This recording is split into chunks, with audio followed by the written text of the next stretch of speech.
Supreme কোর্টে আজ ইতিহাস গড়ে দিলেন মাননীয় মুখ্যমন্ত্রী মমতা বন্দ্যোপাধ্যায়।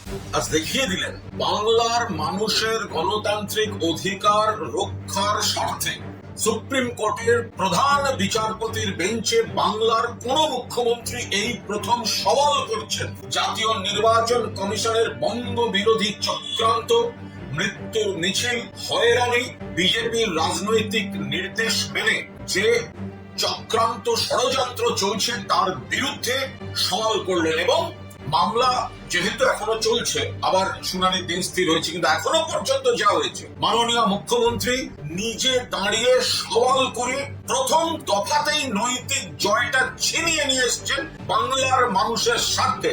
সুপ্রিম কোর্ট অনুভব করেছে যে লজিক্যাল ডিসক্রিপেন্সির নাম করে অত্যাচার হচ্ছে, নোটিশ ইস্যু হয়েছে, এই মাইক্রো অবজারভার কিভাবে অ্যাভয়েড করা যায় তার পথ খোঁজা শুরু হয়েছে। এবং নির্বাচন কমিশন আজ কার্যত মমতা বন্দ্যোপাধ্যায় ঝড়ের মুখে লজগবরে হয়েছে। এবং প্রধান বিচারপতি মহামান্য সুপ্রিম কোর্টে তিনি যেভাবে নির্বাচন কমিশনকেও যে পর্যবেক্ষণ এবং নির্দেশ দিয়েছেন তা কার্যত মমতা বন্দ্যোপাধ্যায় এবং তৃণমূল কংগ্রেস বা রাজ্য সরকার যা যা অভিযোগ তুলেছেন সেগুলিতে মান্যতা দিয়েছে সুপ্রিম কোর্ট। এর আগে একবার মান্যতা দিয়েছিল।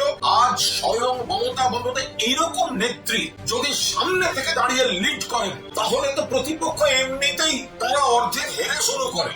যা যা বলেছিলেন মমতা বন্দ্যোপাধ্যায় পৃষ্ঠপোষকতায়, নির্দেশের পরিকল্পনায় আমাদের আইনজীবীরা সেগুলো বলেছেন এবং তাতে নতুন পয়েন্ট যোগ করে একেবারে ব্যাখ্যা করে বিচারপতিদের সেগুলো বুঝিয়ে দিয়েছেন মমতা বন্দ্যোপাধ্যায়। ফলে যে সমস্যাগুলো নির্বাচন কমিশন তৈরি করছে সেগুলো যাতে না হয় সুপ্রিম কোর্ট হস্তক্ষেপ করল, মমতা বন্দ্যোপাধ্যায় তোলা চুক্তিতে মান্যতা দিল এবং এখন উত্তর দেওয়ার সময় খুঁজছে নির্বাচন কমিশন। প্রথম দিনেই ইতিহাস গড়ে দিয়ে নৈতিক জয় ছিনিয়ে নিয়ে এলেন মমতা বন্দ্যোপাধ্যায়। একে বলে নেত্রী, একে বলে মুখ্যমন্ত্রী।